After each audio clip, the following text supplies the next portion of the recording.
Open Your Eyes is brought to you by the Belize Bank. Our country, your bank.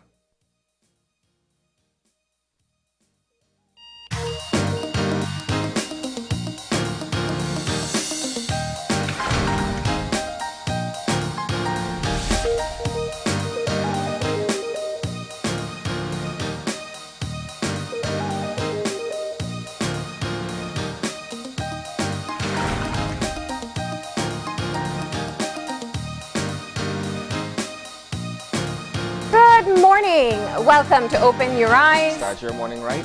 I'm Marlene Cuellar. And I'm Isana Cayetano. And thank you for joining us this morning.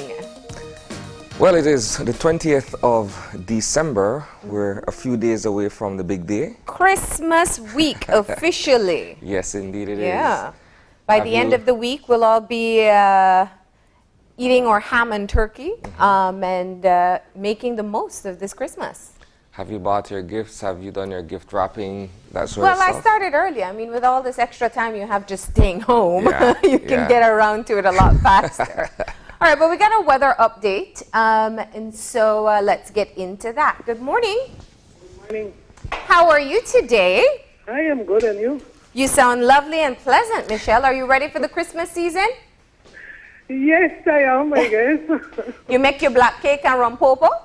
No, I have no idea how to do those things. Aye, man, you should have watched the show. We teach everybody. All right, but let's talk about the weather and find out what we can expect for today. Okay, so we have a north to northeasterly airflow prevailing over the area. And with that, we expect sunny skies with cloudy spells. Unisolated showers, except over the south, they can expect a few showers or periods of rain later on this afternoon and tonight. All right, and that's going to be affecting the entire country? The showers will be isolated, but the few showers and periods of rain will be mostly over the south. Okay. All right, and what about our winds? Winds will be from the north to northeast at about 5 to 15 knots. Okay. And how will this affect our temperatures for today? Right, so those temperatures will be a bit mild. Along the coast, we expect only about 83 Fahrenheit. As we move inland, about 84 Fahrenheit, and up in the hills, 74 Fahrenheit. Okay. And the temperatures for tonight? For tonight, we can expect about 75 Fahrenheit along the coast, 68 Fahrenheit inland, and about 64 Fahrenheit up in the hills. Okay. And for the next few days, is it going to be similar? Yeah, similar, yes. We expect generally fair weather for the next couple of days. Most of the shower activity that we do expect will be concentrated over the south today, tomorrow, and Wednesday. And then Thursday, Christmas Eve, we see an increase in showers during the night.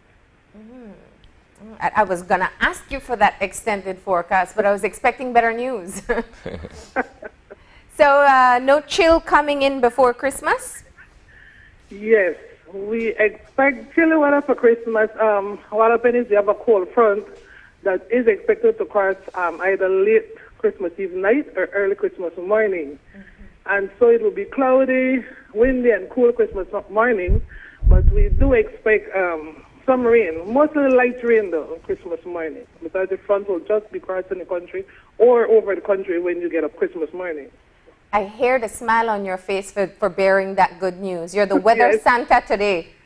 Yes, yes, yes. I was very pleased when I saw, okay, we have a front for Christmas. That's nice. With all we've seen for 2020, that's great news. Yes, yes, I agree. All right, Michelle. Well, thank you so much for today's update and that look all the way ahead. Okay, you're welcome. You have a great day and Christmas week. Same to you. Okay. So there you have it, Marlene. Makes me forget about the rains that we'll have today. I'm thinking about the showers overnight on Christmas Eve. Yeah. Well, we're not going to be out. I was going to say, it doesn't damp much. We're going to be indoors by 8 o'clock. it shouldn't matter. I mean, you could be in your yard, but you're not going to go anywhere. Yeah, the only thing I think of for Christmas Day is that it's highly encouraged that you kind of have meals outside as a safer practice. So you do want to take that into consideration. But for today, we are going to see cloudy skies and the possibility of showers, especially if you're in the south. All right, let's keep things moving this morning with our eye opener. And our eye opener taken from dailyom.com goes like this. Most humans are not born consciously knowing what their purpose is. It must be found through exploration. Purpose gives our life meaning. When you discover your purpose, you can live your life with intention and make choices that serve your objective for why you are here on the planet. Finding your purpose is not always easy. You must embrace life wholeheartedly, explore many different pathways, and allow yourself to grow.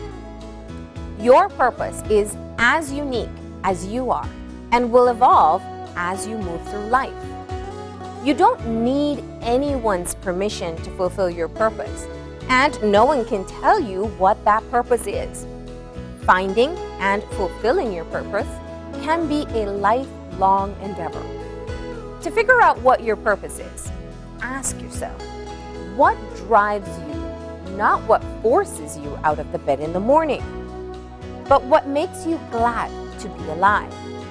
Make a list of activities that you wish you were involved in, or think about a career path that you would love to embark on. These are the endeavors that can help you fulfill your purpose and bring you the most satisfaction. This is a great one. This is an exceptionally good eye-opener.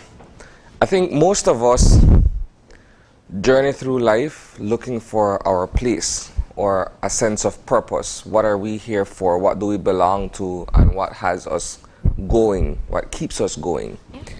And for some of us, we're able to find that sense of purpose very early on, and we go through life building and developing on that idea that this is what we are placed on earth to do. Other people journey all the way through life without really finding that one thing that drives them to be excellent or to be who they are or to be altruistic in terms of giving and sharing and that sort of stuff. From a personal point of view, I believe I found my calling when I decided that I want to do this job as a journalist, as a career path, as the eye-opener also mentioned. I think when I decided that, you know what, this is my way of playing my part in society, to be able to share the stories of other people to those who may not know what is happening. I think being able to do that is when I decided, you know what, this is it. This is what I want to do. This is what I'm about. And I believe by doing that, it also allows me to be able to build on other relationships with people.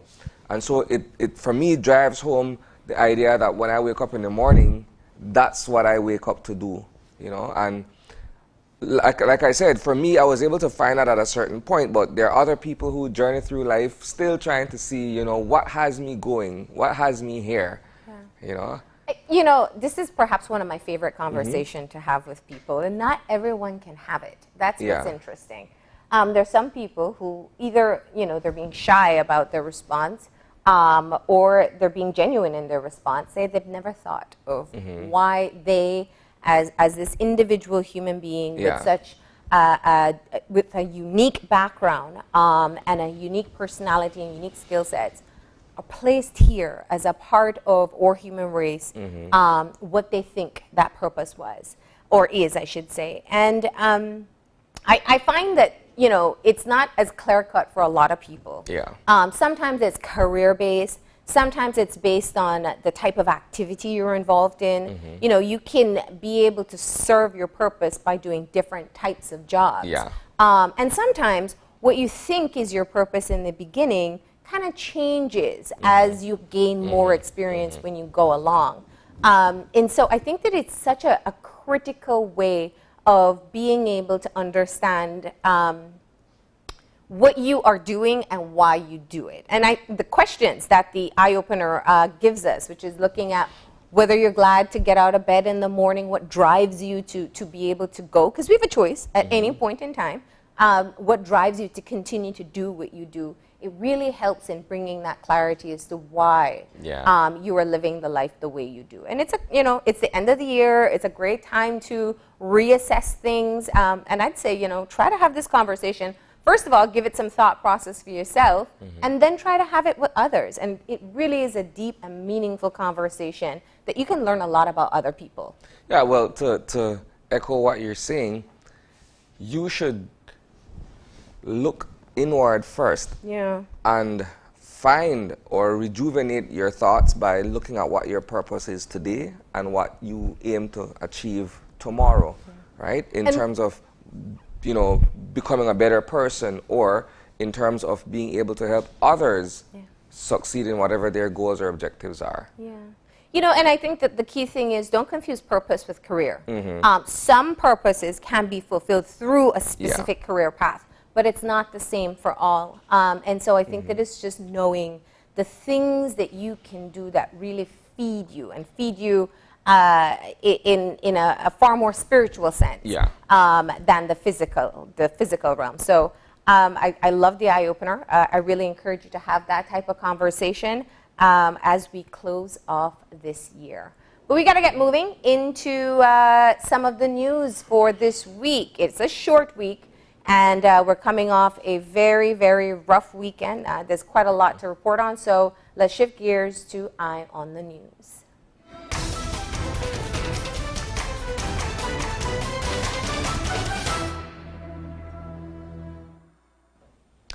So, first of all, I want to start off by extending my condolences and the condolences of Channel 5 as well to the family of Z. Edgel.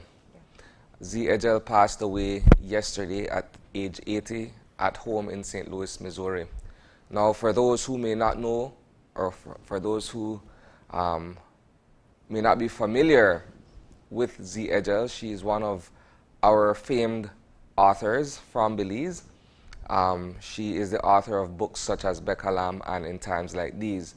Now, from a personal point of view here, growing up as someone who enjoys reading, there were 3 black women who are authors and writers that I personally looked up to when I was growing up and enjoying books. Z. Edgel was one of them, as I mentioned, with Becca Lamb and In Times Like These. There was also Maya Angelou with I Know Why the Caged Bird Sings, and Zora Neale Hurston, Their Eyes Were Watching God. Now, for Z. Edgel, when I read the book Becca Lamb, it's a snapshot of what Belize was back in the days, Marlene. It's a work of fiction, but it speaks to some of the historical aspects of Belize during that colonial period, right? And so that particular work is revered among other works coming out of the Caribbean during that period of time. And when I think Z. Edgel, I think V.S. Naipaul, and all of these other Caribbean writers who made a name for themselves prominently in the world of literature, right? So again, she passed away at home yesterday at age 80, and so our condolences go out to our good friend Holly, who's also a member of the media, well, in the diaspora now, but yes, she was a good colleague of ours in the media here in Belize. Yeah, who worked with us here at Channel 5, who's been a part of this very same show. And so, yeah, I did want to say just my condolences to Holly and to her family, and to the wider community. I think Z. Edgel represents us in different ways. One in which she was able to capture in her book. There are many people who can read that book and identify with parts of it for many different reasons, whether they grew up pre-independence and kind of knew how that system worked before, whether you were a young woman who faced some of the challenges that she outlined in that book. And I think that it has been a very much a connection. It has made a connection with so many people, not just in Belize, but across the world. And of course, she's a published author. She has other books as well. But it definitely is a sad time for them. Yeah. Yeah. So I just wanted to start off first by acknowledging that. Yeah. Now, to everything that happened over the weekend, this, for all intents and purposes, Marlene, has been an exceptionally violent weekend in terms of all the shooting incidents that happened. And I keep saying that this segment is not necessarily dedicated to speaking on such incidents, but when we look at what has happened and what continues to happen, it's worth mentioning, it's worth talking about. On Friday morning, Marlene, there was a shooting incident on Lakeview Street where residents of Mayflower Street, that area known as Ghost Town, were up in arms based on what they say transpired. But that, as it would seem, was perhaps the precursor to what would have happened over the course of the weekend with the other shooting incidents that took place thereafter. I know that on Saturday, there was an incident where 5 persons were shot and 1 was fatally injured.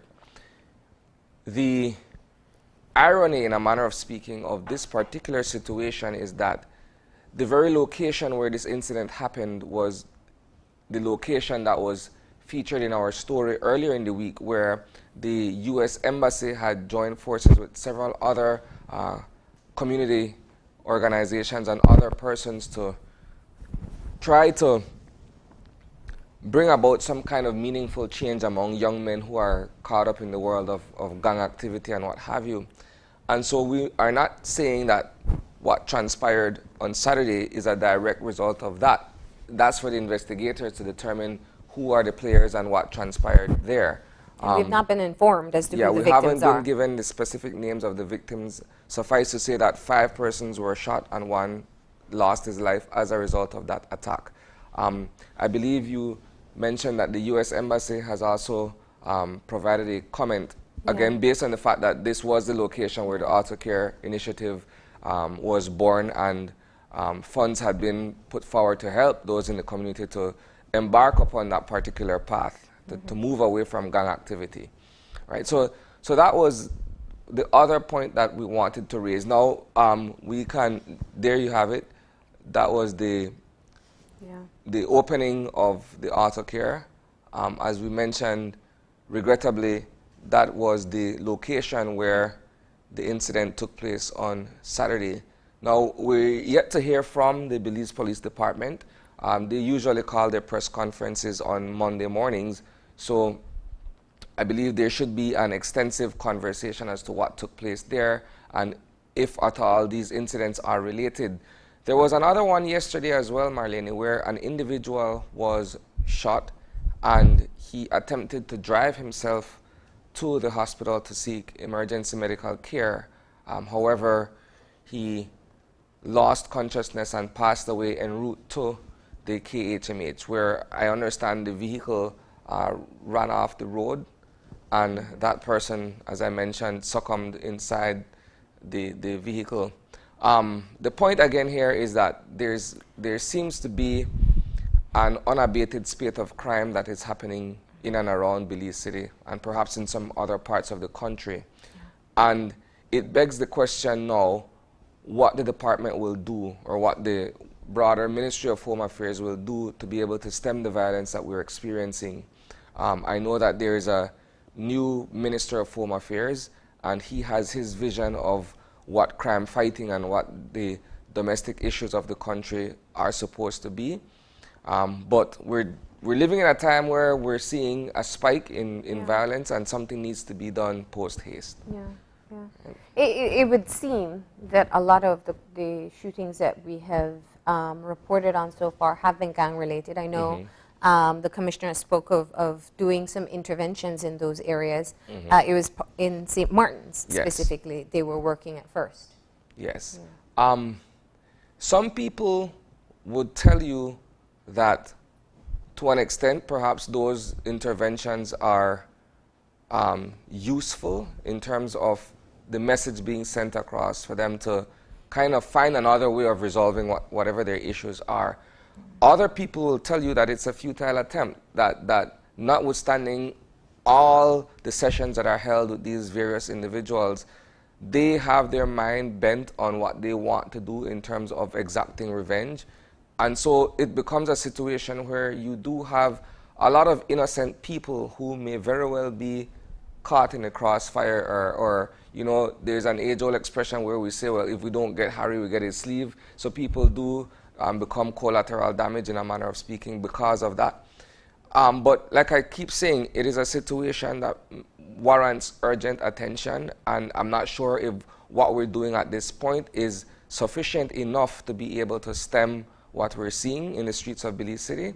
So perhaps it's high time that we look at a new approach, or we employ a new approach, a different approach, to see how best we can curb crime in the city. Right? So that is the primary discussions that I wanted to have this morning. Ordinarily, we would also talk about COVID numbers and figures and the whole situation, but I don't want to preempt what our But we do have the conversation Minister will be. of Health Yes. coming up. But we do know the restrictions came into place yesterday. Yeah. Yeah. And so we're indoors at 8 o'clock. There's somewhat of a prohibition of the sale of liquor beyond 6 o'clock as well. There are other measures, including the fact that restaurants are now only allowed 50% capacity by appointment, or reservations, as we would say. There was a question being asked earlier with respect to public transportation, and the fact that measures are also in place to deal with standees, to deal with the maximum seating capacity of buses in this case. And the fact that in some instances it still seems a bit lax, that people are catching buses and there aren't that adherence to those particular protocols. But perhaps that's something that we can also look into, but it's I wouldn't say a complaint, it was a point of discussion that was raised with me earlier as well. Yeah. So Well, wasn't the SI is 50% capacity Yeah. in public transportation? yes. But In I'm saying buses it's and the- boats? Yeah, I'm saying it's the adherence to it Oh. that raises the question.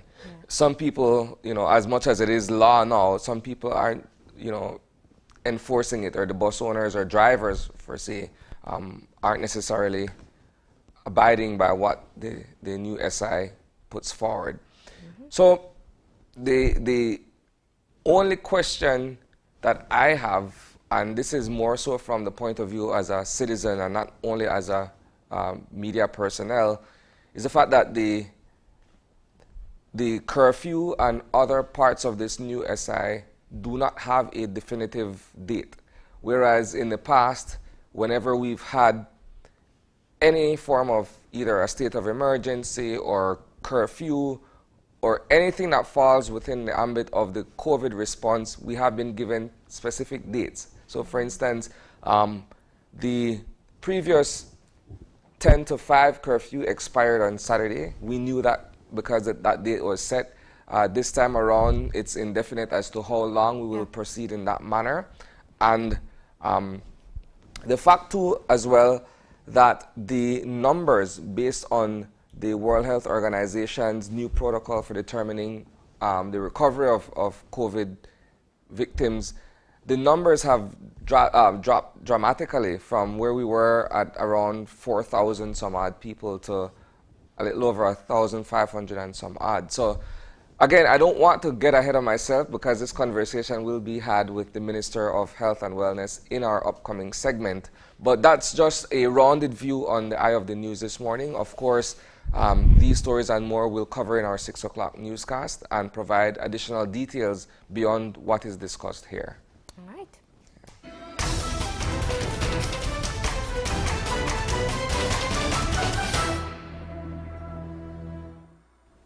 All right, and moving forward, we're getting ready to move into our conversations for this morning, as we noted just a few minutes ago. Our first conversation will be with the Minister of Health and Wellness, Honorable Michelle Shabat. We're going to be talking all things COVID-19.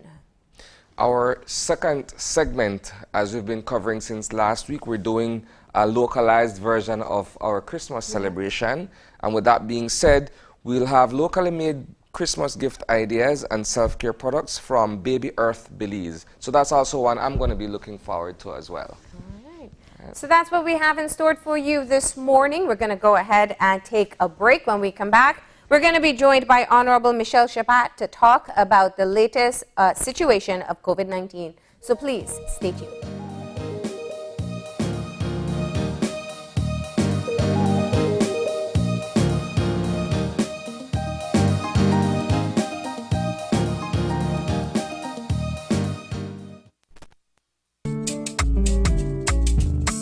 If we are only as strong as our families, businesses, institutions, and the communities that surround us, then by giving businesses the power to grow, entrepreneurs the ability to expand, and by giving our families the right to own something, the Belize Bank gives you the power to build a nation, our nation.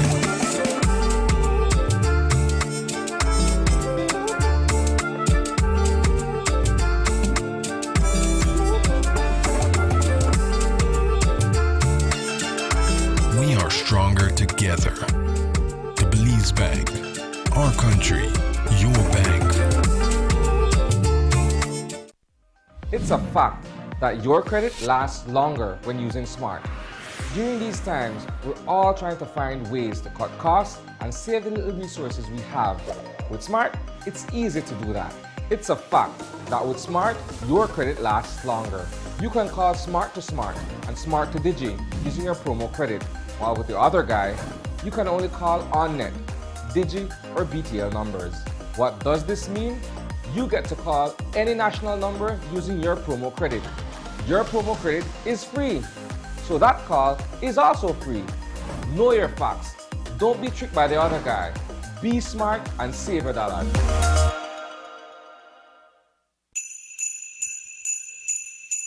Last year Christmas, we gathered in groups with family and friends, went shopping and spent time together in crowded spaces. If we do this during the COVID-19 pandemic, however, we'll help the virus to spread. Most of us have a family member who's elderly, or young but obese, or who has high blood pressure or diabetes. And while we want to hang out with them this Christmas, to stay safe during this holiday season, celebrate with only the members of your household, meaning the people who live in your home. Even though we have family and friends who would not want to harm us, inviting persons from other homes increases the risk of being exposed to COVID-19. Of course, we still have to wash hands frequently and wear a mask that covers nose and mouth consistently. And remember, if anybody is sick, if anyone has a cold, stuffy nose, cough, fever, or just feels tired, that person should stay home. A message from the Pan American Health Organization, World Health Organization, European Union, and the Ministry of Health and Wellness. 'Twas the weeks before Christmas, and all through the store, all the family was preparing for what was in store. Preparations being made, decorations being hung. Everyone did their part to ready the best deals in town. Because at Brothers Habet, it's that time of year where the colors of the rainbow are ours to share. Yes, Berger, Valspar, Domestic, and Penta, all month discounted by 15%. And not just that, so please don't forget, we have deals on much more in the store, you bet. Power tools, tiles, Westinghouse light fixtures, and a whole clearance section, my brothers and sisters. Plus our annual 12 Days of Christmas promotion. Win $500 gift certificates for your devotion. So come to Brothers Habet and Habet too. Wishing a Merry Christmas from all of we to you.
Today's COVID update is brought to you by Fulltech Systems, your technology center, where you'll come for the price but stay for the service.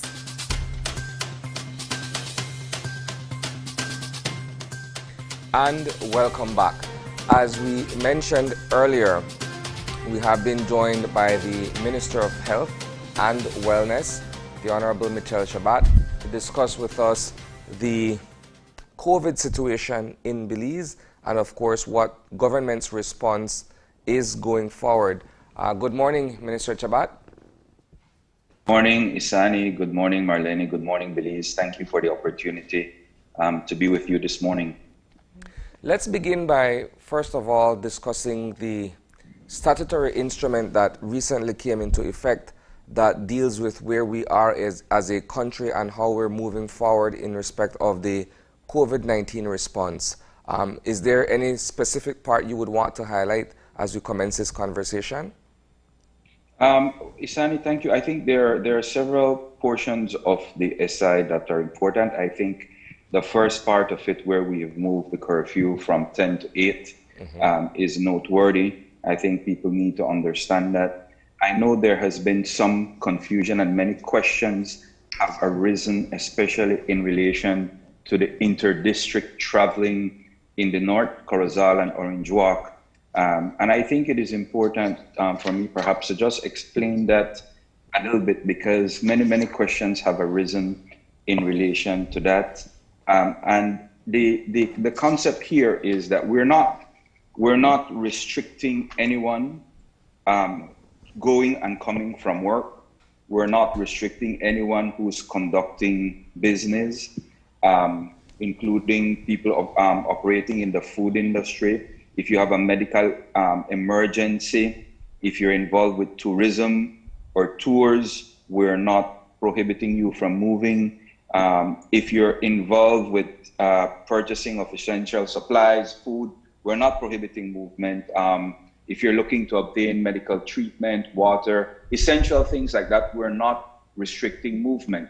Now, many people say, well, why Corozal and Orange Walk? Why have you singled us out? What we've seen from our statistics that the ministry is collecting, and in particularly the epidemiology department of the ministry, is that the highest rates of transmissions are in those two districts, unfortunately. They have 15, for every person infected in Corozal and Orange Walk, they are now infecting an additional 15 persons. And that is the statistics we have over the last 5 weeks. And hence the reason we felt that it is important to hold it down a little bit in those two districts to stem the transmission of the virus. As you all know, the virus is spread by human behavior. That's the bottom line.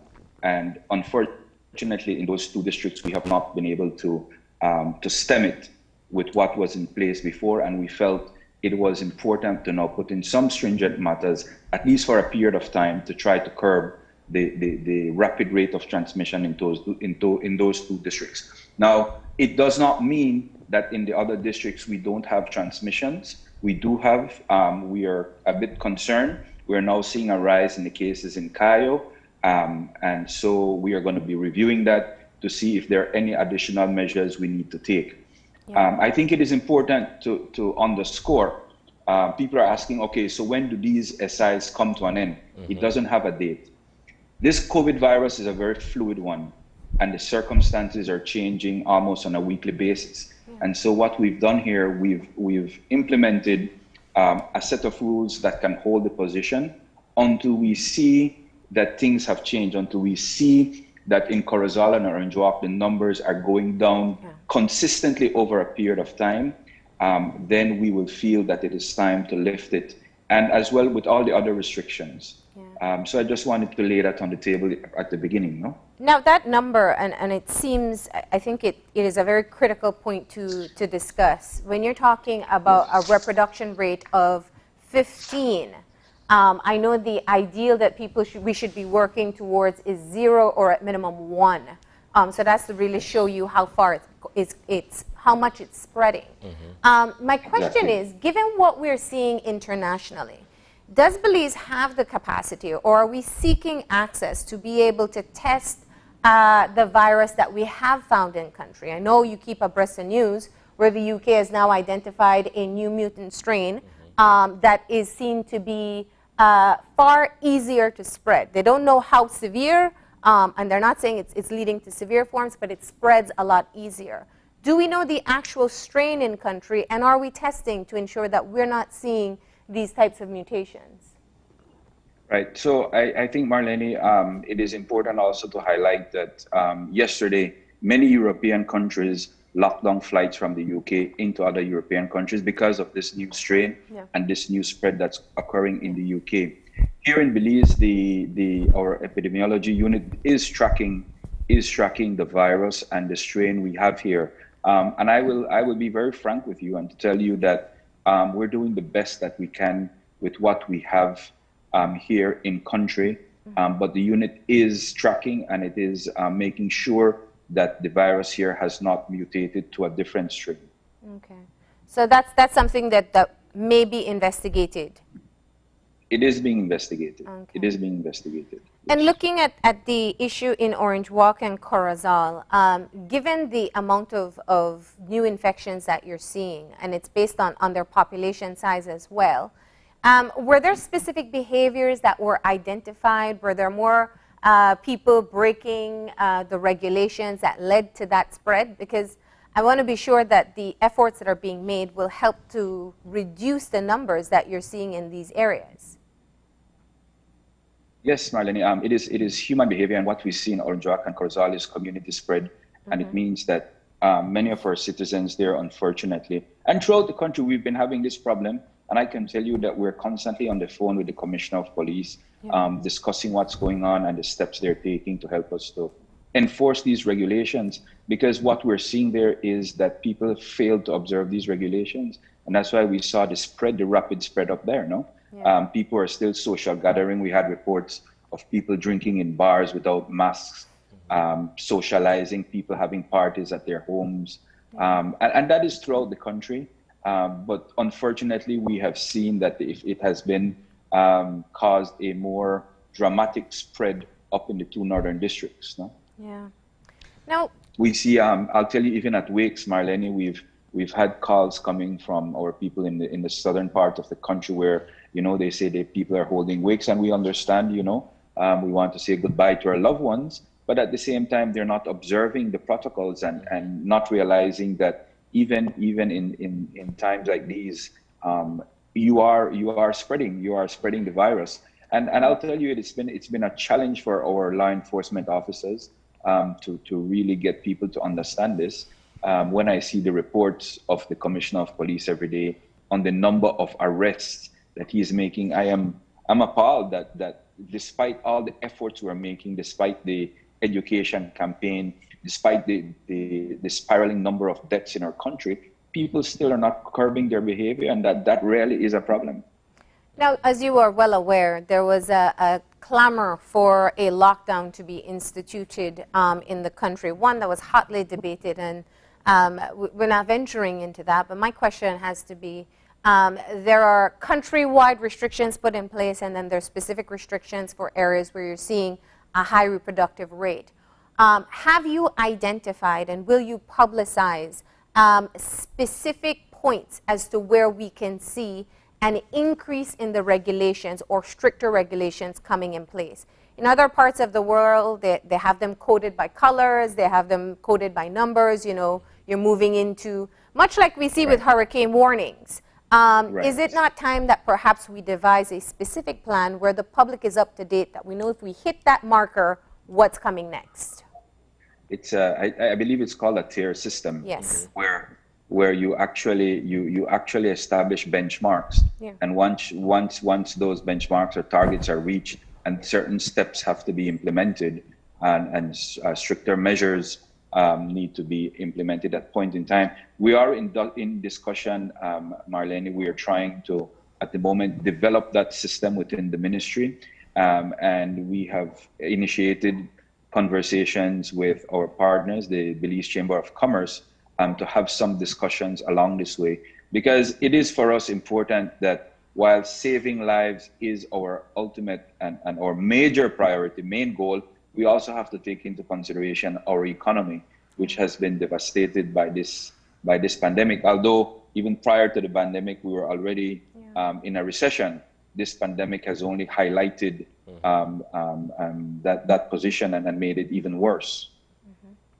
And, you know, you have, to be fair, you know, you have been in office for a month, and I'm sure it has been an inundation of information coming your way.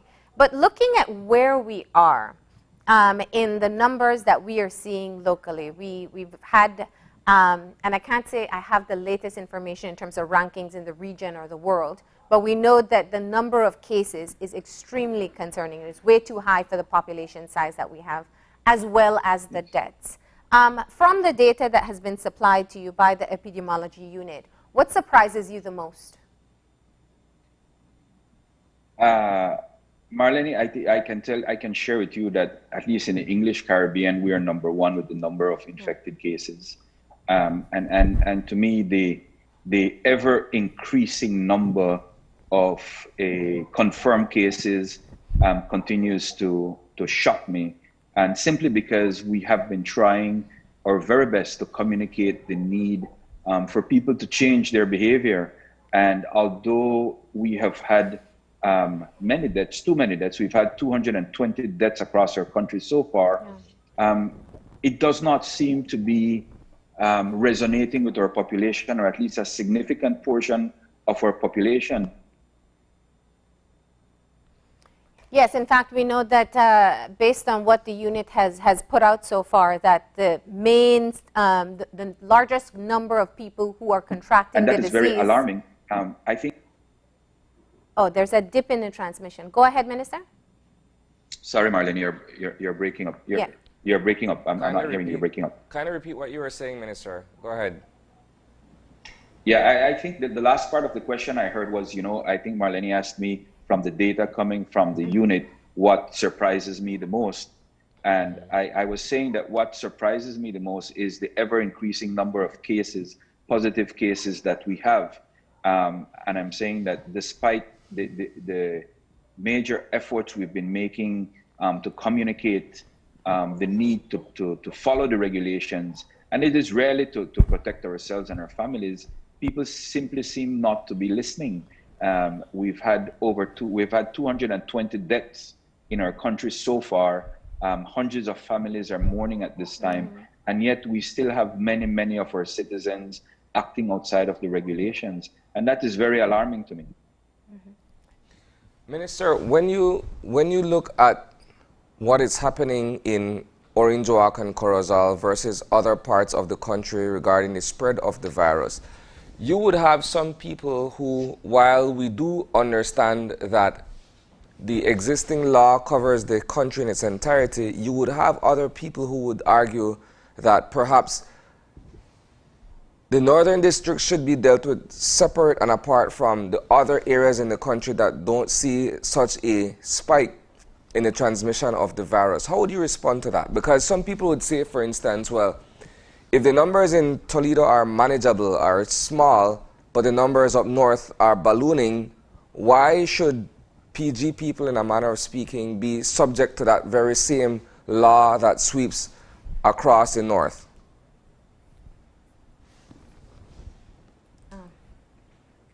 Yeah, it appears that we're having a break in the transmission there.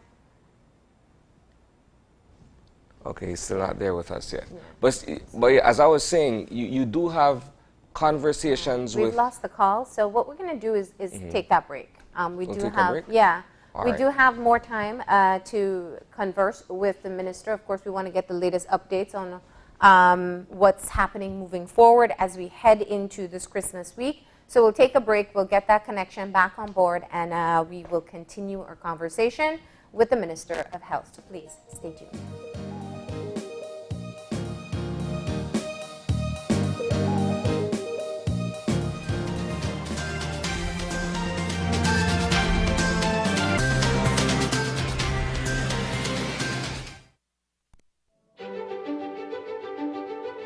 Technology is ubiquitous, and it's transforming how, when, and where we work.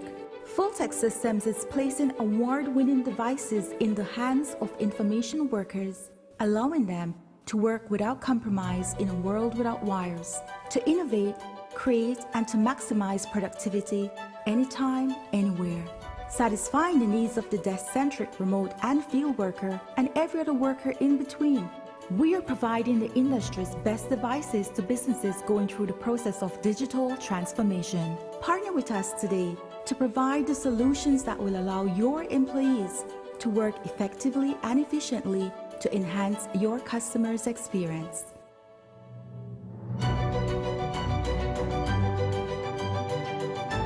Fulltech Systems, your technology center, where you'll come for the price, but stay for the service.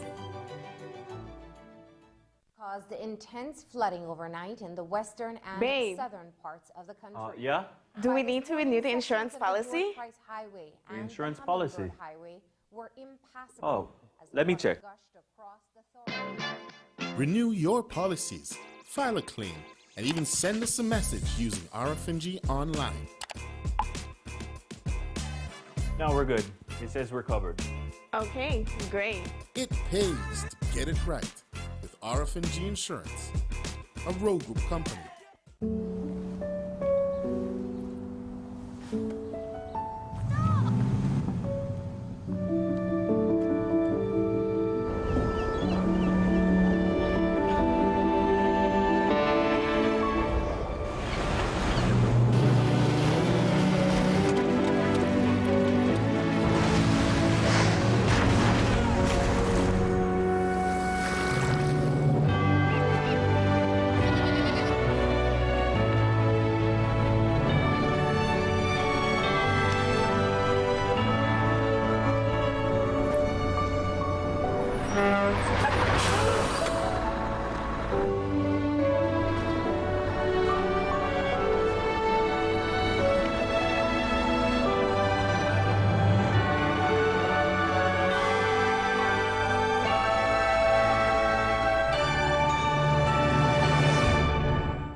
In these challenging times, the one thing that is certain is that the Belize Bank Limited is here for you.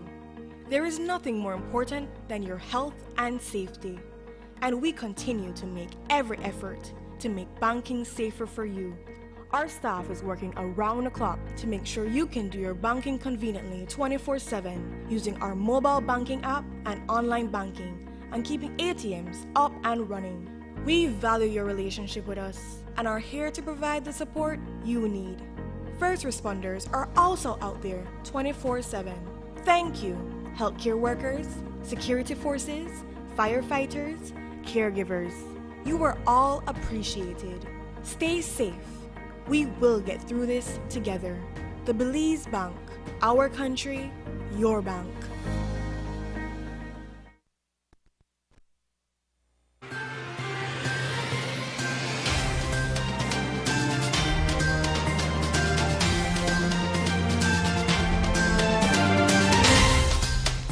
And welcome back. We have been rejoined by Minister of Health and Wellness, Nichelle Shabat. I was in mid-question earlier, actually, in terms of asking the minister for a response to an argument that would be put forward by some folks out there in society. Some would say, well, why treat Toledo, for instance, with the same breadth of law that you would treat Orange Walk and Corozal regarding the transmission of the virus? How would you respond to a position like that, Minister? Yes, it's a good question. It's a good question. And I can say this to you. I'll say this to you that for us, one new infection is too many for us. And so we have to maintain these rules throughout the country. And in those areas where we have a major transmission, as we see in the northern districts, then we have to implement additional measures to try and curb in those districts. But throughout the country, the focus and the goal is to end the transmission. And so any new transmission is too many for us. And so unfortunately, the rules have to apply to the entire country. Now, COVID is a particularly devious virus because where some people are able to show the symptoms, the majority are out there without any symptoms. I want to talk about the issue of testing. We know that the public health, private clinics are now offering testing in addition to the use of rapid and PCR testing in the country. We have heard stories of people reporting right here on the show that they have received a negative rapid test only to subsequently receive almost as much as 2 weeks later a positive PCR test.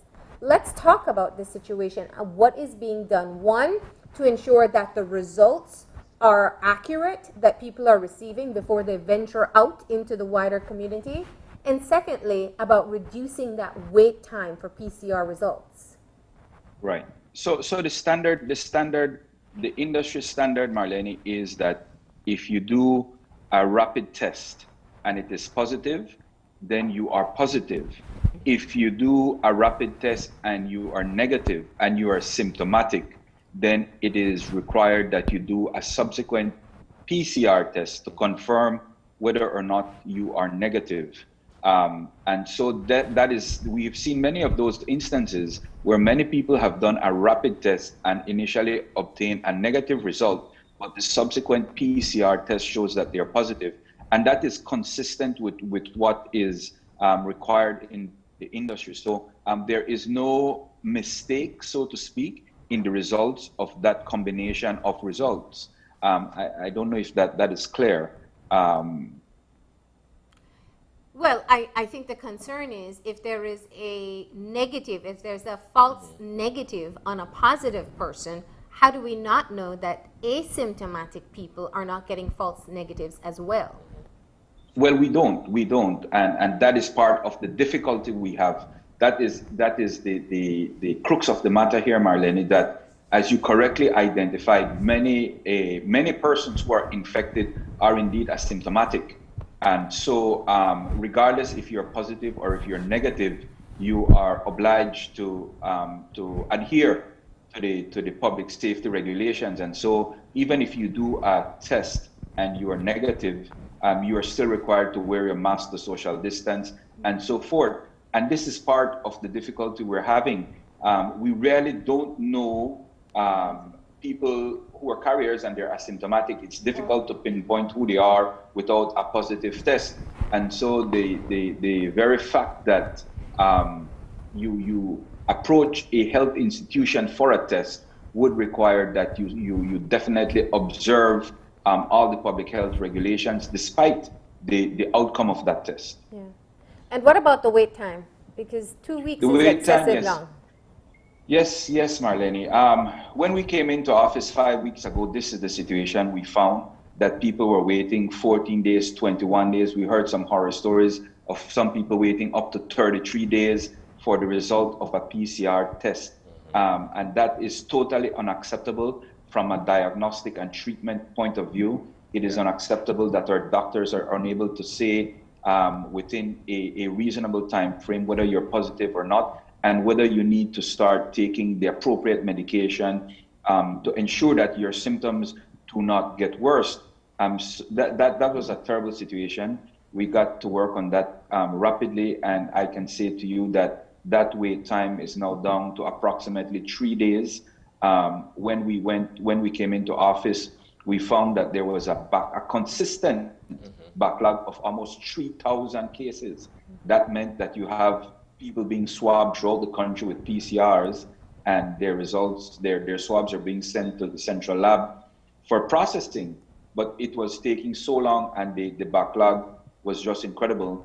And so we started working on that immediately, and we're now down to approximately 3 days, which we are trying to improve as we speak. Well, the thing about that is, in the first instance, when you have such a backlog, and if you're saying that you had persons waiting up to 33 days for a result, you would have been sick, got better, you would have been sick or died from coronavirus without necessarily knowing definitively what was the cause at that particular point. Beyond that, my question has to do more with the idea of the vaccines that have come on the horizon and the fact that you have all of these other huge pharmaceutical companies that are providing now vaccine. I know you touched on it a little bit on Friday, but I would want you to expand on where we stand insofar as our request for vaccines, and perhaps how soon can we expect that? I'm hearing somewhere in April of this year.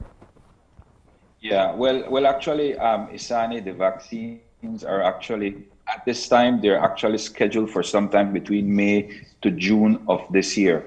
Now, what the government has done is it has entered into an agreement with this institution called Gavi, and through this institution and the COVAX facilities, we have procured 238,800 vaccines, and it is this we're expecting it to come into the country sometime between May and June of this year. However, due to the spike in cases we have seen and the increase in the percentage of positive cases we're seeing in the country, we have now initiated this conversation to try to negotiate that we get these vaccines, if we can, to get the vaccines earlier into country.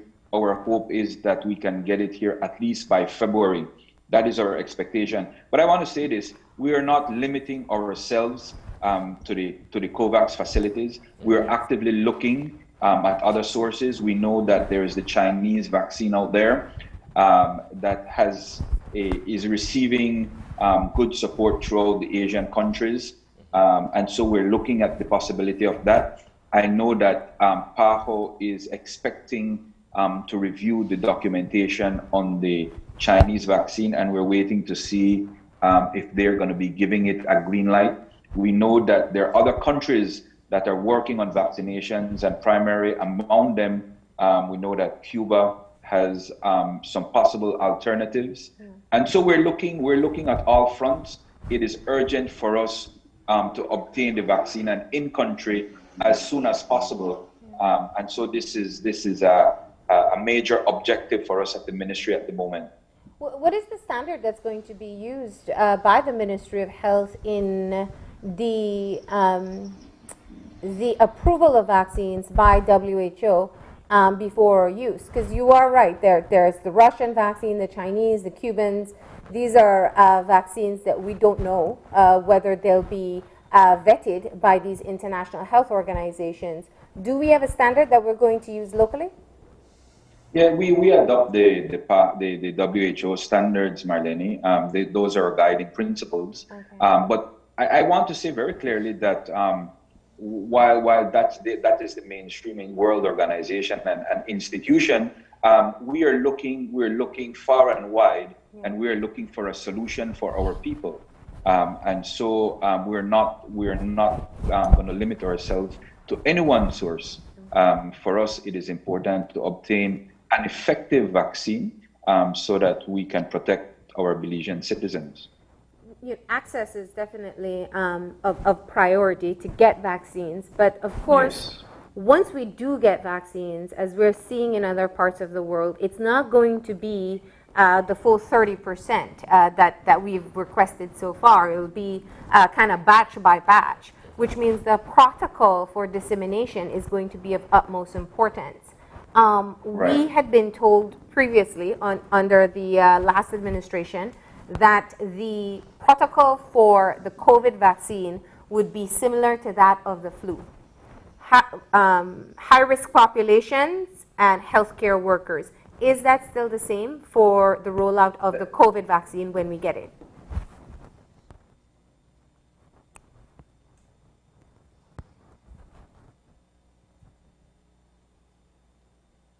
All right, it seems that we are one. Yes, Marlene, if you see what has happened that they're following, healthcare workers, frontline work, the more vulnerable populations, the older folks in our society, individuals who have comorbidities are on the priority list.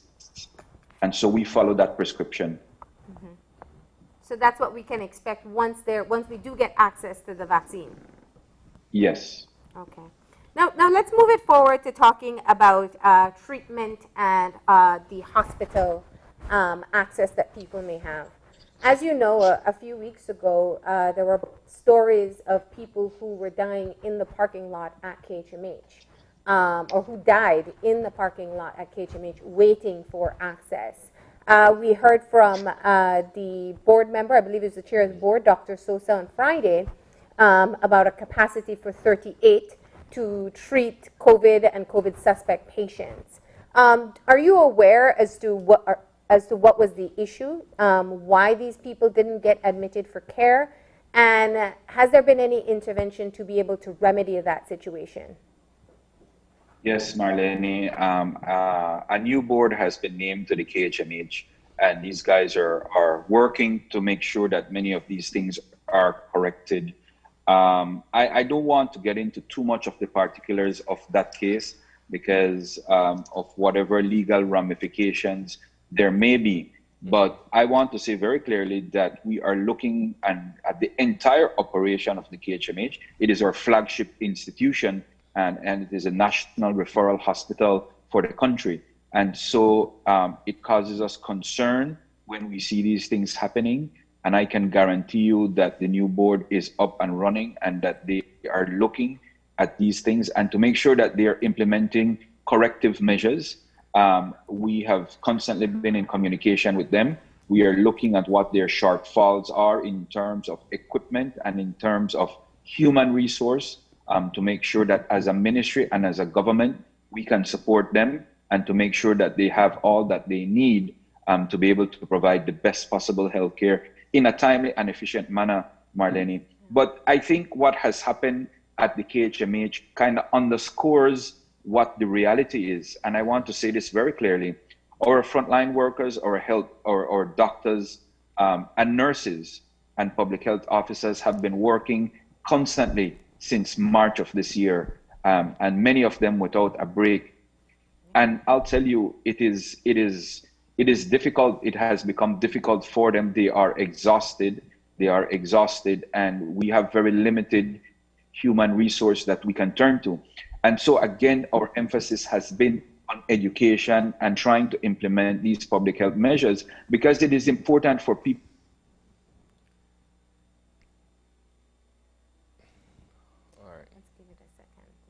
to understand that our hospitals can easily become reality. That's a reality. And so it puts a heavier burden on us as citizens to make sure that we're complying, to make sure that we're taking personal responsibility for this virus. We cannot do it alone as a ministry. We cannot do it alone as doctors and nurses. The public need to understand that they need to take the corrective measures in their behavior to help us stem the spread of this virus. If we don't, going to the hospital for many of us, unfortunately, will be too late. And so we're trying to avoid that. We cannot underscore, we can't say this forcefully enough, Marlene and Isani, how important it is for people to try and not reach the hospital and to curb their behavior. Well, even the best healthcare facilities around the world have been inundated. So I echo your point. We have to do our part. I want to take it back to something you mentioned earlier and that I've heard you say repeatedly. You spoke of there is a team of medical experts that is advising the government and yourself. Who are these experts that are helping to shape the decisions for the country? Yes, Marlene. I think I had listed them before, but let me just say them again for the benefit of our viewers. We have Dr. Melissa Diaz, who is our acting DHS. Mm-hmm. We have Dr. Daisy Mendez, who is our CEO. We have Dr. Natalia Baer. We have Dr. Pedro Arriaga, Dr. Andre Sosa, Dr. Fernando Cuellar, Dr. Victor Rosado, Dr. Jorge Hidalgo, Dr. Marcelo Coyi. We have Nurse Lorna Perez. We have Dr. Adrian Coyi, Dr. Eric Bradley, Dr. Mark Musa, Dr. Atanasio Cobb, Dr. Francis Murray, and Nurse Melinda Guerra. And so the composition of this team is completely different than what we saw before. This team is a heavy medical expert team. We have also gone ahead and issued invitations to the opposition who've been clamoring to assist. We've issued invitations to the Chamber of Commerce and to the NGOs to nominate a medical officer to represent them at this body. And this is the body that's advising the ministry and in turn the government on the steps we should be taking in relation to COVID. And so that really is the team advising us, Marlene. And I want to take the opportunity, since we're talking about this team, to talk a little bit about our former DHS, Dr. Manzanero. His name comes up every time we are on a press conference or a talk show. They ask about him. And I want to say that I'm pleased to say that Dr. Manzanero has now been released and he is at home recovering. And we certainly wish him a speedy recovery. And I want to clarify that there are no issues between him and I. It is unfortunate that this issue has become sensationalized. No, I believe that he is a highly qualified doctor. I believe that he did the best that he could possibly do while he was the DHS. But we are in a war, so to speak, in this country, Marlene and Isani. COVID is no joke. And in times of war, we need a wartime general, right? We need someone who has actually been on the ground, seeing this firsthand, knowing on a firsthand level what this pandemic is about, knowing how to address, knowing how to react to these circumstances. And so that is why we had a shift. In war, you need a wartime general.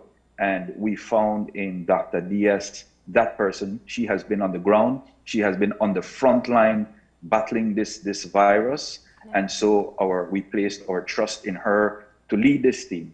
Well, I want to. Yeah, I'm glad you brought it up because this was really a next point that I wanted to get at. And not looking into whether there are personal issues, but as a matter of continuity. Dr. Manzanero has been the face of the response as a public servant in this country. Yes. Yes. And that's a critical point because it's not a political appointee. Secondly, he has we've had conversations with regional bodies right here on the show who have applauded the efforts and leadership.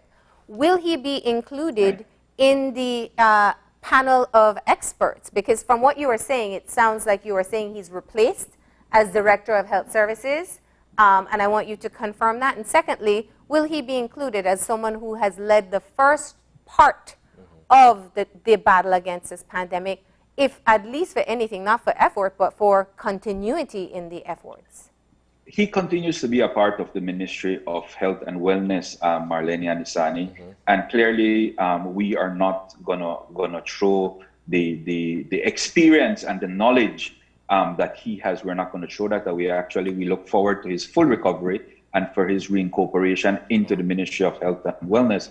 And we do expect that he's going to be part of this team, helping to advise and to lead the country along the correct path in terms of our policy and the steps we take in relation to this fight for COVID, no? And so I fully expect that once he's recovered, that he will be reintegrated into the Ministry of Health and Wellness.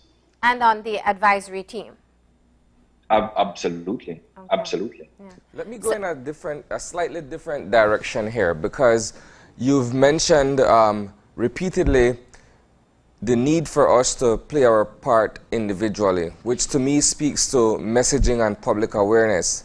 And there can't be enough, or there can't be too much, because we're still sort of stuck in our ways, so to speak, and that results in the transmission of the virus. I know the ministry has now embarked on a Christmas campaign as well to do just that, to raise public awareness. Speak to us a bit about that.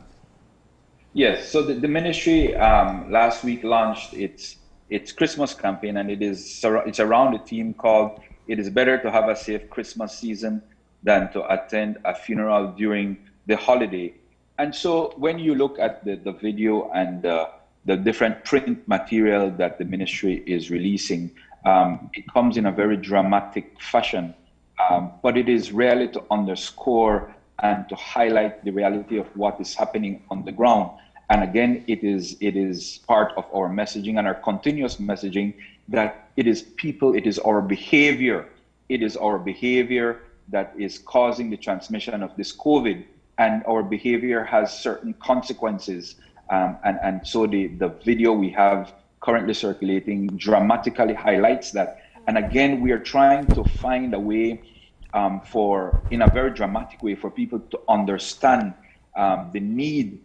And I'm sorry, it sounds like I sound like a broken record, because I've said this, I think, at least 20 times since we've begun this morning.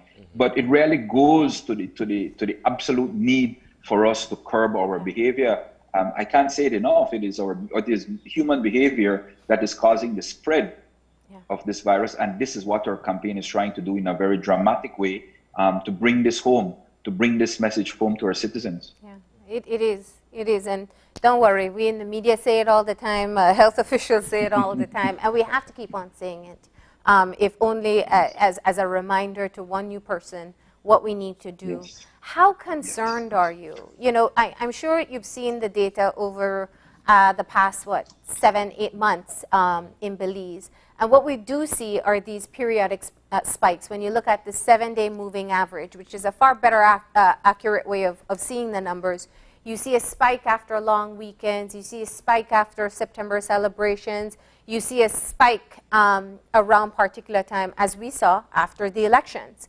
Now, moving into Christmas, which is the most social event for Belizeans across this country, how concerned are you that 2 weeks from now we'll be facing exactly what we just overcame last week?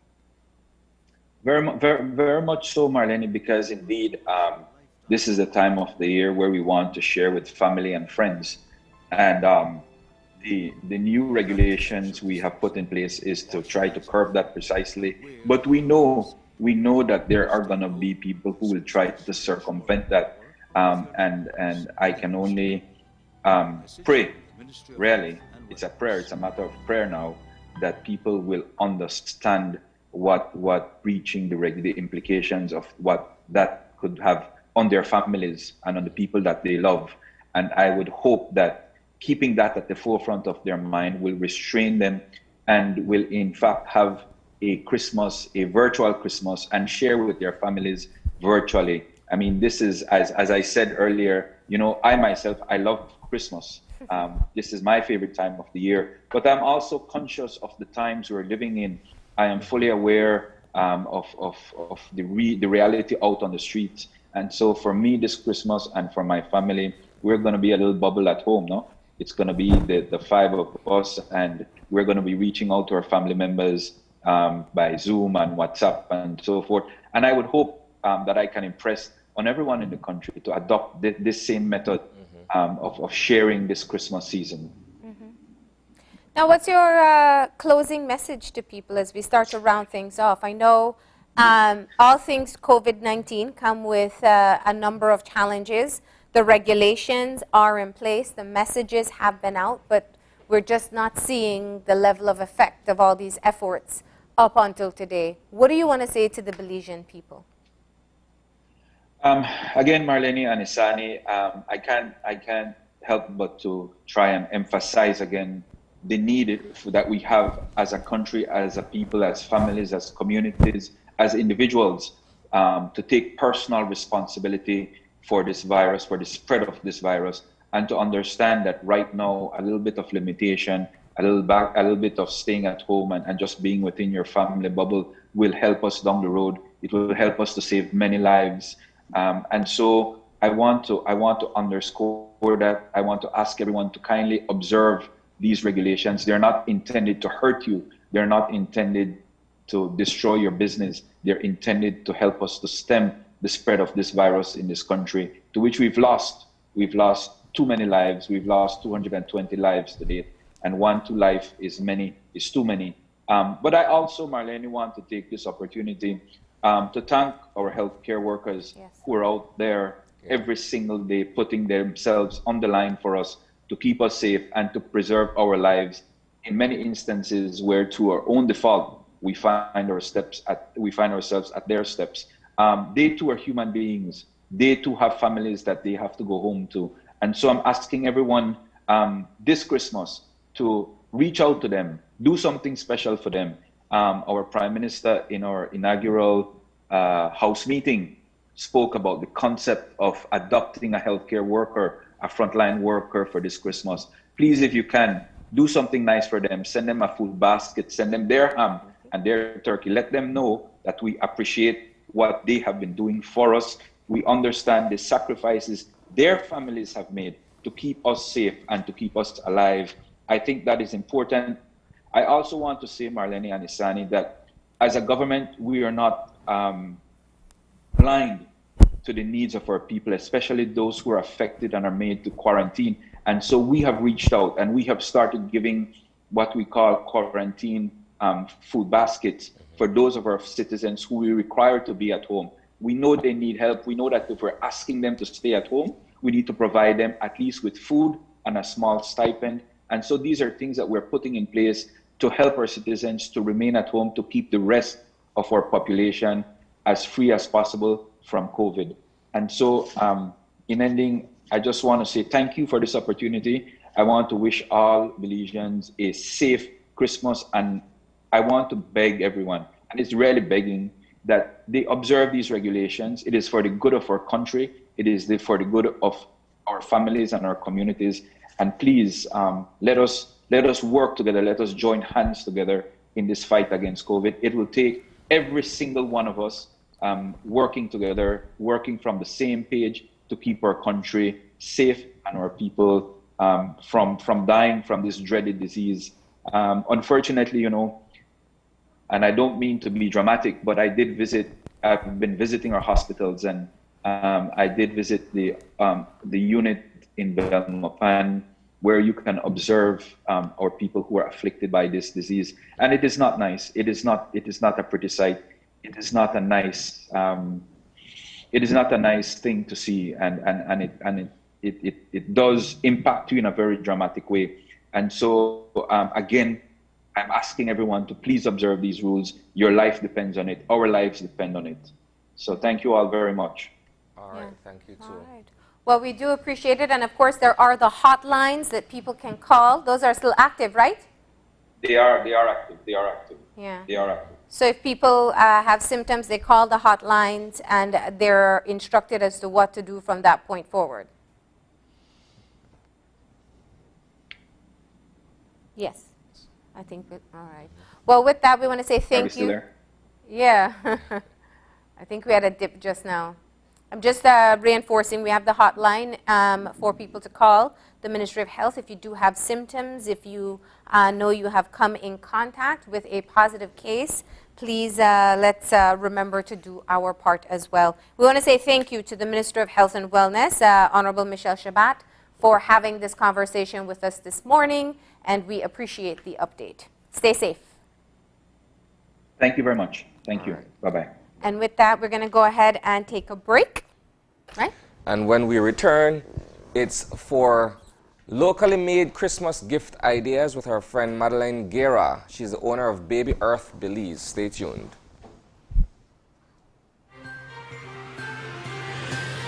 This COVID update was brought to you by Fulltech Systems, your technology center, where you'll come for the price, but stay for the service.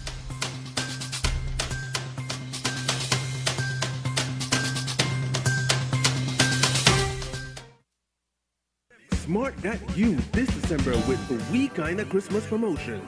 Starting December 4th, you can avoid the rush and be safe while visiting our showrooms to get these one-of-a-kind deals. Devices start as low as $70 with the Evo Star Mobile. Other devices like the Nokia 2V for just $165, Motorola E6 for only $235, and Samsung A51 for $675. Check this out. The first 10 persons to purchase any of our iPhone 7s get 50% off that device. Each device comes with 50 SMS, $10 promo credit, plus 2 gigabytes of data, all for free. Looking for tablets? Then take advantage of the Amazon Kindle 8-inch for $155, or get a Samsung Tab A10. All phones come with a starter pack, free SMS, credit and data, plus an extra Christmas treat of 2 gigabytes data, a package valued at over $27 for free. Now this, that's We Kinda prices, and you can only get them at Smart.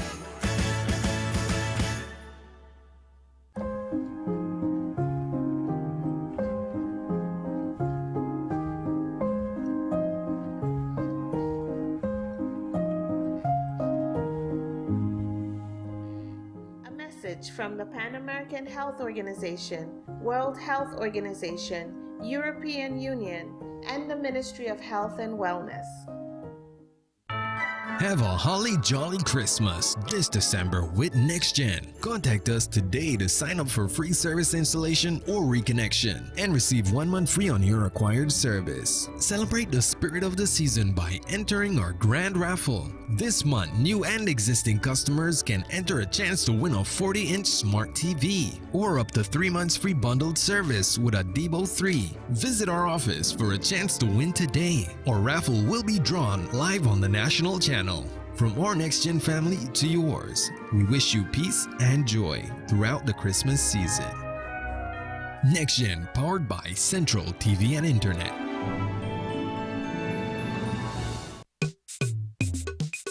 Stay safe and submit your sickness benefit claim form electronically.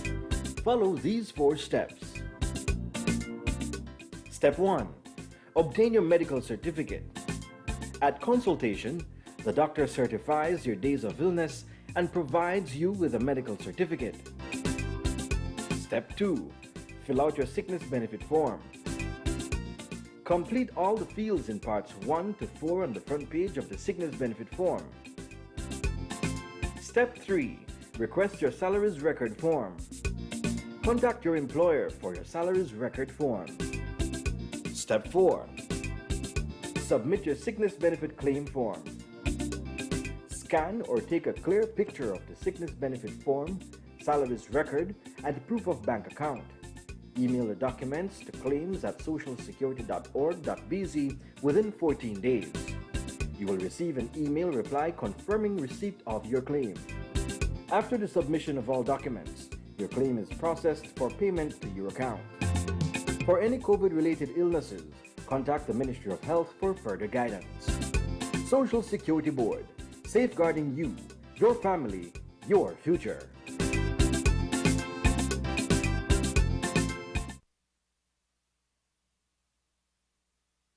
When someone you love becomes a memory, the memory becomes a treasure. Channel 5 introduces the Daily Obituaries. The Daily Obituaries will broadcast all death and funeral announcements and memorials to honor your loved one's life and memories. The Daily Obituaries airs on Channel 5 prior to the evening newscast, with subsequent repeats at 10 p.m. and 12 noon the following day. It will also be placed online on our social media platforms, all for a standard package fee. Celebrate their lives and memories with Channel 5's Daily Obituaries.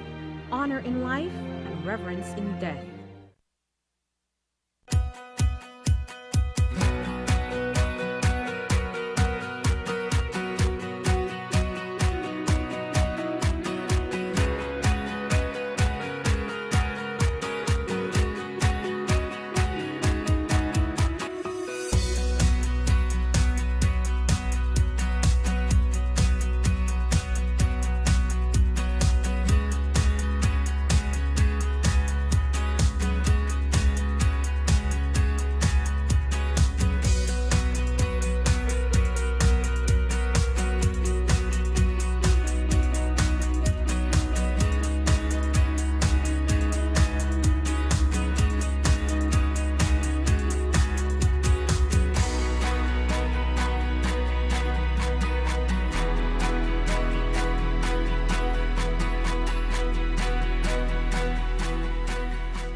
And welcome back. As we mentioned to you guys before the commercial break, we are going to shift gears now and discuss everything that we need to know about local Christmas gift ideas.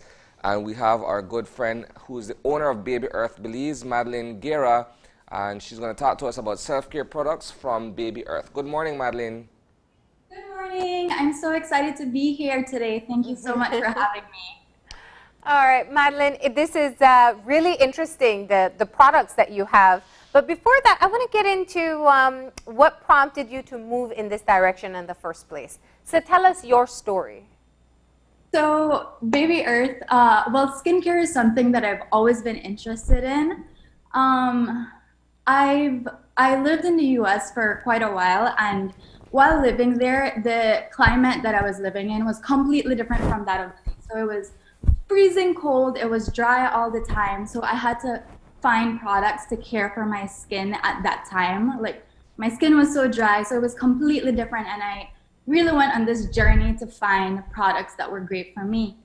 And then coming back home, a whole different type of you know, like, it's hot all the time, humid, I just sweat all the time. Yeah. So I had to completely reformulate my skincare routine. So it's been quite a journey, and I mean, I tried Sephora brands, pharmacy brands, and that's when I started exploring making my own products to find like the perfect fit for me.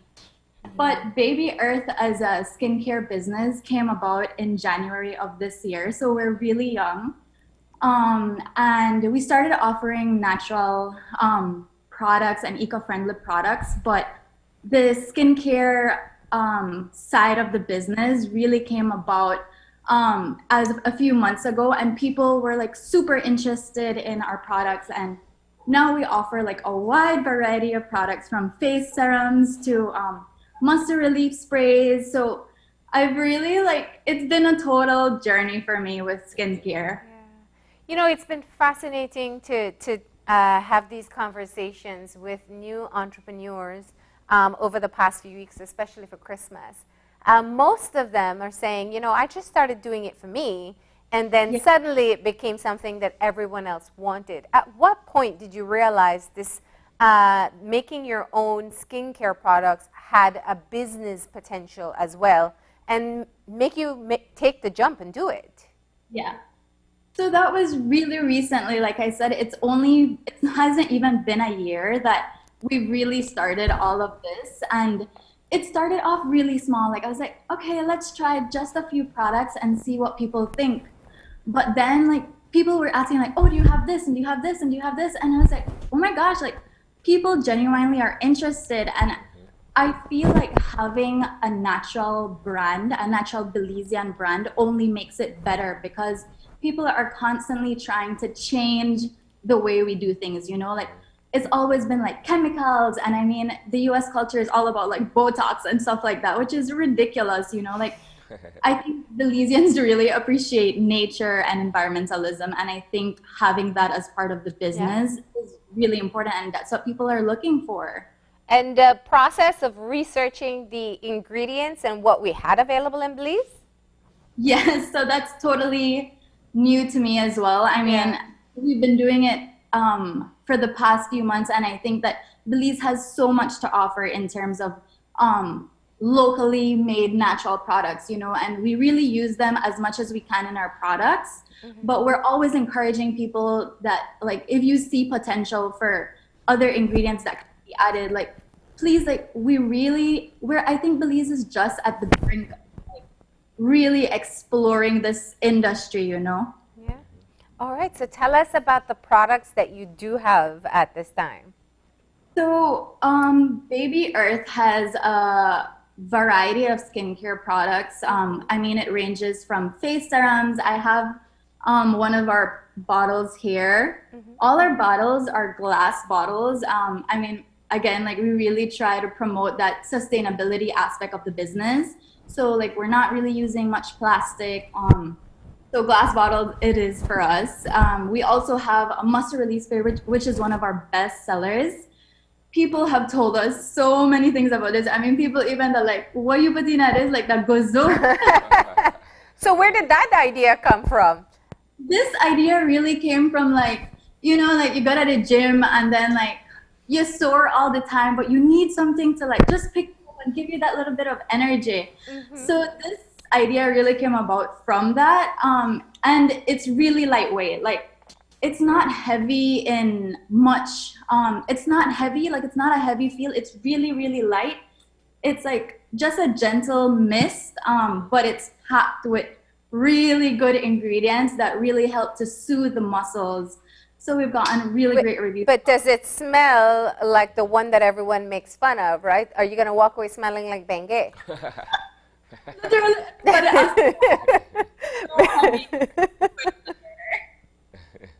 it's awesome. It's like peppermint, you know, like super, not like, you know, I smell like old people.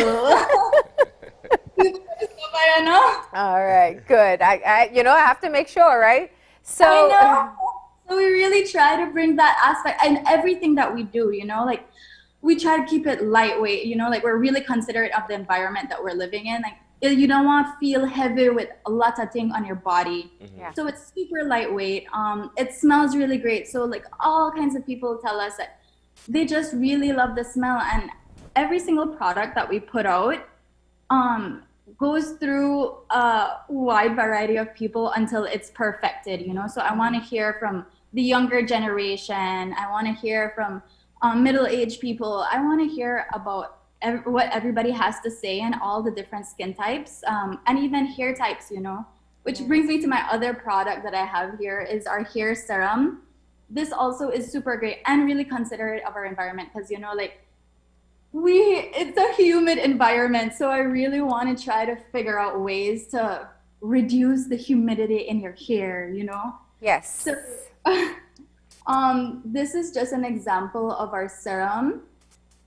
It's like, again, like really great. It's light and you add it to your hair and it really gives you that nice shine and helps you repair your hair and really tone down the frizz. Yeah. Is that for, and when you have mornings like this morning, you definitely need that. So you have the serum, you have the pain relief, and you have the hair serum. Yes. And so I want to go back to your face serum. So in general, I don't know how extensive people's skincare routine is. Do people include serums? Do you want to talk about how you use it, why you use it, and what difference it's going to make? So our face serum is jam-packed with vitamins such as vitamin E, vitamin C, which are so good for like repairing the skin, really helping to firm your skin and tighten it. And people are constantly asking us about products that help to reduce fine lines. I mean, I wish we could go back and find a product. We could be magicians and find a product to like take away a couple of years, but that's not the reality. So what we do is add a lot of vitamins to the products, and we try to find ingredients that are super nurturing to the skin. So this one is packed with all of that, and it smells amazing. I mean, it smells like a citrusy drink. So yeah, it's really awesome. And so you apply this it works like a moisturizer, and like I said, it's super lightweight, so it's not going to be like heavy and like, you know, I feel so oily on your skin. So is it like before your moisturizer, after your moisturizer, replaces your moisturizer? As a moisturizer. Okay. When you're getting ready, you're doing your skincare routine, you add this after like a toner. And you really work it into your skin, and it really helps to clear it up and, like I said, tone it up and reduce some sort of fine lines that you might have. So you've been selling primarily online, right? Yes. Unfortunately, we still don't have a physical store, but who knows? You know, there's so many opportunities these days. But yeah, it's mostly online. So people can reach out to us on Instagram at BabyEarthBZ, or on Facebook, also the same handle, BabyEarthBZ. And, you know, you send us a message and we work with you and try to find exactly what you're looking for. on our page, we usually have a product listing. So you get to see all the products we offer, because the ones that I mentioned just now are just a few of the products that we have. And we try gifting for Christmas, super easy. So we try to ensure that all our packaging is beautiful and ready to put under the Christmas tree. Oh, that's cute. Nice, nice. What has the demand been like in terms of Belizeans finding out about it and getting in touch with you guys to make their orders? So people have been really supportive of the business. We've had a lot of people who have, come to just try one product, and then a few months later, they're like, okay, can I just have like all 5 of these so I could try it? And they're returning customers. So people have been super supportive of the business. And during this Christmas holiday, we've really seen people with interest to gift Baby Earth this Christmas. So it's been really awesome. And I think considering all that's happening, with the global pandemic, I think people thankfully are forced to look here at home for locally made products. I know you guys had Zest last week, and she's a wonderful example as well of how people are looking in, like there is potential. Just because it's not coming from the US doesn't mean it's good. It's like, it's not good. Yeah. So people have been really supportive. I think the fact that you have been able to expand your product line, and clearly you've been growing over that time, it shows that people do want to purchase our own Belizean version of these products. So you have, I don't want to diminish your line to just those 3 things. You do teas, you do makeup removers. Tell us about the whole gamut so we know what we can shop for. So we have a line of teas. We have just a few for now, but they have gotten really great reviews. We have a sleep tea that we recommend taking before bed, and it's super calming. It's really relaxing, and we have heard that people feel like it's helped to calm them and really help them sleep better at night. We also have our detox tea, which we recommend taking after lunch, and it's so great for reducing bloating. And we also have our PMS tea, which for the ladies is something that, we always need. And the thing with that especially is that I don't want people to constantly think like, I need something to reduce my pain. And you immediately think like, oh, Tylenol or some super chemical packed product. And so we really need to, or my desire is to continue encouraging people to look at more natural ways to relieve different needs that they might have. So those are some of the teas. We also have a Christmas chai special tea. Yeah, it's really great, and it really helps you feel like, oh my gosh, get into the spirit. 'Tis the season. Yeah. Yeah. With all those spices, that's perfect for the season. Yeah, it's really, and now that we have some cold front, so it really. And then you have hand serums as well as eyebrow serums. Tell us about that. Yeah. I mean, anybody who knows skincare is into their skincare, always looking for like something to really bold up the brows. Our eyebrow serum helps to thicken brows and grow out brows. Our hair serum also has ingredients that help to grow out and thicken hair. Yeah. So again, like it all starts with a need, like what are people looking for and what are they coming to us to ask about, and find solutions to those needs. And so that's what really inspires a lot of these products. How can we address some of those needs? And so we offer our eye serum is also a super bestseller. It helps to reduce fine lines, dark circles, puffy eyes. And what's been super awesome about that? We've actually had people, frontline workers, tell us that it's been a savior for them, because they're going through a lot right now. There's so much stress, so many long nights, I can imagine. Yeah. And so our eye serum really helps to reduce the inflammation around the eyes. So that's been really awesome to hear. Oh, well, it's wonderful to hear just all the different products that you have available. And clearly, what started out as your personal passion is one that's resonated with many more people. Let me ask one more question, because I know Isani thinks this is just for you and I to talk about. What about interest from men? Are you getting men buying these products as well for themselves? We have actually. Nice, nice. A lot of people ask us about the muscle relief, because working out again or just a long day, you need a little stress relief. So this really helps to reduce all that pain. Yeah. I mean, men have skin too. Of course we do.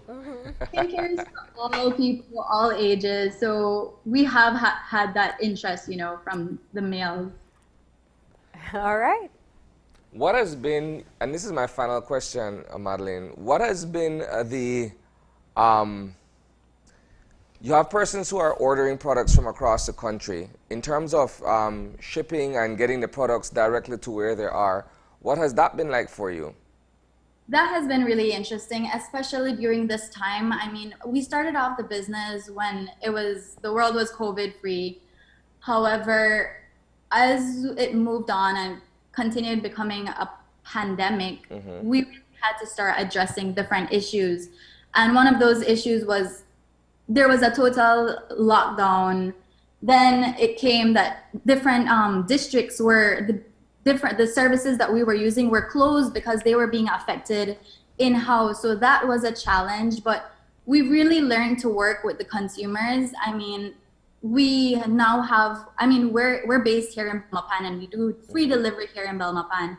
And we work with courier services that help get these packages out district-wide. But a huge consumer base also is Belize City, and we've really tried to find solutions for them to get the products as easy as possible. So we now have our products readily available in Belize City.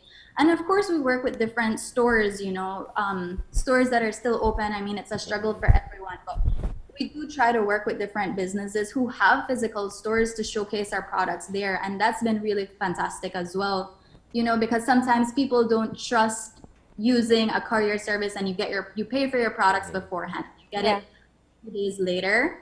So I think that's something too that we need to, that's new to Belizean culture, it's not as easy than like Amazon where people just expect it. 2 hours later, All right. That's been something different. Yeah.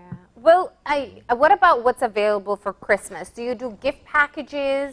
Can people just get a certificate instead? Because this idea is really, we're trying to get people to get their gifts from small businesses, Belizean businesses this Christmas and support each other. So what's available from Baby Earth? So all our products are readily available. I mean, some of them have already been out of stock. It was such a huge demand at the beginning of this Christmas, so that was awesome. But we have had a few box packages that make, again, like gifting super easy. So we try to keep our prices really reasonable, and you can get different sets. You can get a set of 5 items all under $100. We try to keep it super reasonable. One of the sets that we do have available right now is our makeup remover and cleanser and our hair serum, which I showed you guys before, and this is our cleanser. And like I said, they all come in packaging that makes gifting super easy. We have a nice little card where you can get more information, find our number, where you can find us on Instagram. And we do have gift cards. I mean, sometimes we get male customers who are like, I want to find something for my girlfriend, but I don't know what she wants. Yeah. So having a gift card really facilitates that process. That's fantastic. Perfect. All right. So people just have to find you online, Facebook or Instagram, Baby Earth Belize. Correct. And they can check out your line of products. And I love the gift packaging because that just makes it so much easier. Madeline, thank you for telling us about your journey into skincare, but more importantly, best of luck. Thank you so much. I really appreciate being here. All right, stay safe. You too. And with that, we are going to go ahead and take our final break. All right, and we'll be back in a few. Stay tuned.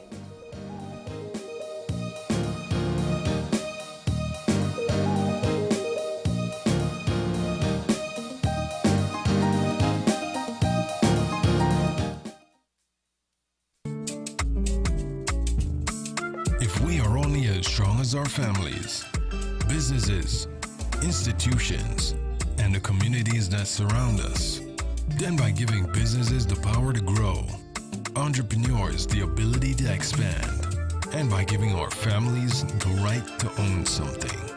The Belize Bank gives you the power to build a nation, our nation.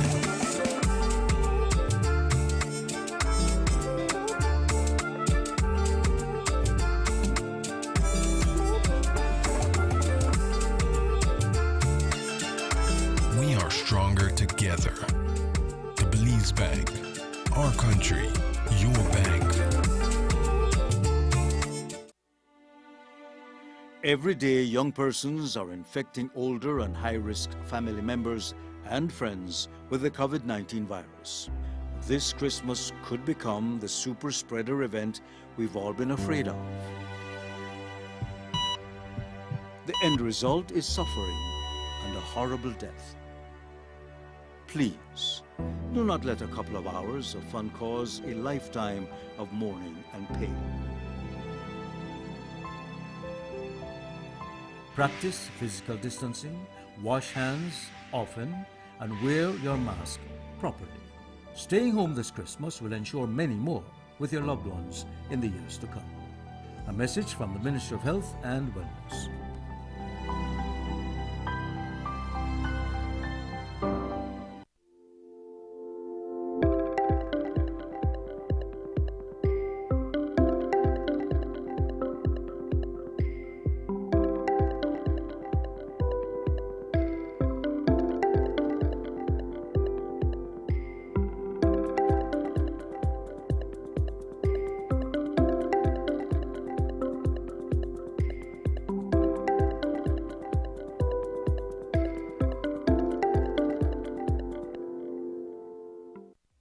It's a fact that your credit lasts longer when using Smart. During these times, we're all trying to find ways to cut costs and save the little resources we have. With Smart, it's easy to do that. It's a fact that with Smart, your credit lasts longer. You can call Smart to Smart and Smart to Digi using your promo credit, while with the other guy, you can only call on-net, Digi, or BTL numbers. What does this mean? You get to call any national number using your promo credit. Your promo credit is free, so that call is also free. Know your facts. Don't be tricked by the other guy. Be smart and save your dollars.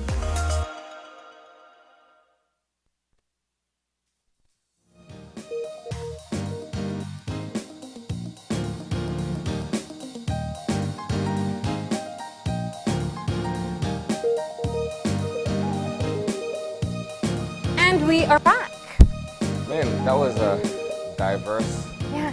like two ends of the spectrum kind That's of right. conversation, where we went from discussing the Ministry of Health and Wellness's national COVID response Yeah. with the minister himself, to discussing local gift ideas for Christmas. Yeah, well, you know, that's kind of where we are right now. We're thinking Christmas, but we're also thinking COVID. Yeah. And it is definitely necessary for us to be able to have that conversation as we did this morning with Minister of Health, Michelle Shabat. And I think that there's a lot to be able to unpack from the conversation. One, clearly, is that we are seeing more of a targeted effort to be able to address hotspots. And I think that's definitely a move in the right direction, where you're looking at the science behind it. You're seeing the reproduction rate, or how fast. So if that simply means if I have COVID, for every one person who is positive, they infect 15 more people. This is in the north. This is primarily. in, he used the reproduction rate for Corazon Orange Walk as R15. So every single person who's infected or who is positive then goes on to transmit it to 15 more people. Now that may seem like, I mean, when you really put that into perspective, that each one of those 15 people will then infect 15 more people. It's a multiplier effect. You can really start to understand the magnitude of the situation there. But I don't want to say that focusing just on Orange Walk and Curacao means that the rest of the country is fine. The situation in Belize City is also one of concern in the Belize district, and the one in Cayo is also of major concern. And you noted Toledo, but then there are cases all the way in Machaquila, which shows you that there are people moving to the farthest parts of this country potentially positive with COVID-19. I think this morning it just underscores for all of us that we do, and we hear it all the time, I know. And I wish maybe we'll develop a better way to communicate it in the near future. But it literally is believing and behaving like every single person you interact with is COVID positive. Because they may be, and you just don't know. They could be asymptomatic, they can be pre-symptomatic. So it is just the safest way that we can function at this time. And it's all in your hands.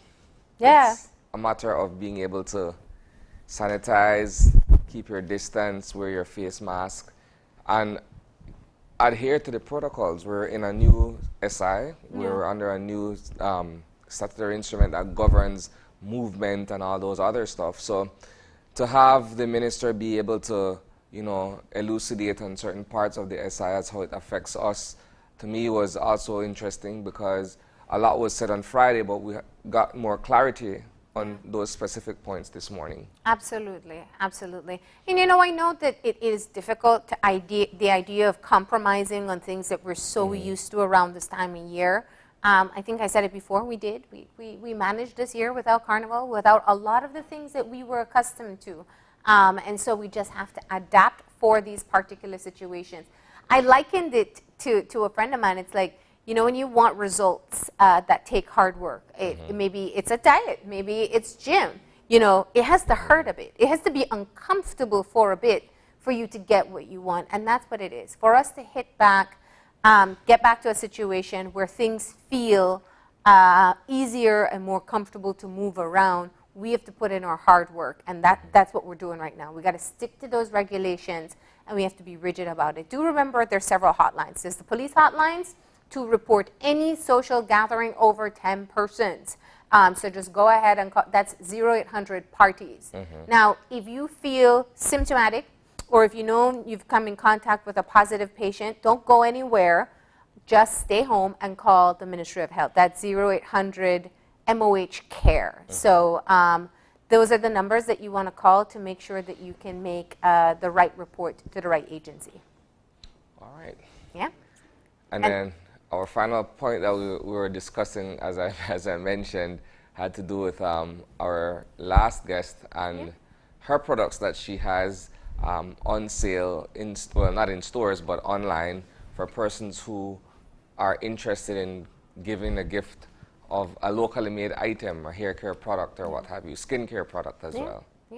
And kudos to Madeline. I think one of the things that we've been seeing when we started to showcase small businesses in Belize, it's fascinating to see how people innovate. And that's perhaps a part of our silver lining from this entire experience. We've been forced to look at products that are available locally, and we see people really reaching out and supporting other small businesses as well. So it is a great time to see all these young people who are creating their own businesses and getting online and getting products out there and seeing the support from the wider community. So if you want to purchase any of Baby Earth's products, you want to find her on Facebook and Instagram. It's Baby Earth Belize, and you can see what's available as well as their price list. But that's all the time we have for today. Remember, if you want to contact us, send us an email at oye@channel5belize.com. Drop me a line at marlene_oye at channel5belize.com. Find us on Facebook at Open Your Eyes BZ and on Instagram at OYEBelize. Remember to tune in tomorrow morning at 6:30 when you open your eyes To start your morning right. Until then, keep your eyes, your mind, And your hearts open. We'll see you soon. Enjoy your day, Belize.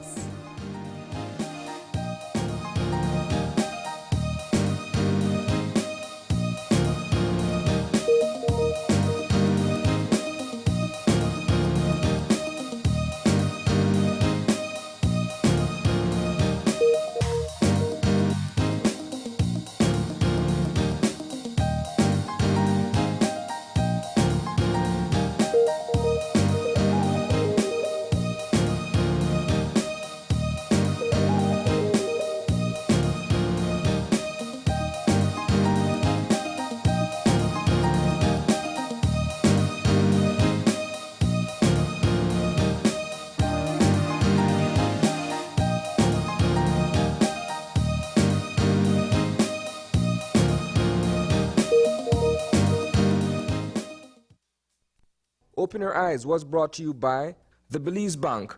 Our country, your bank.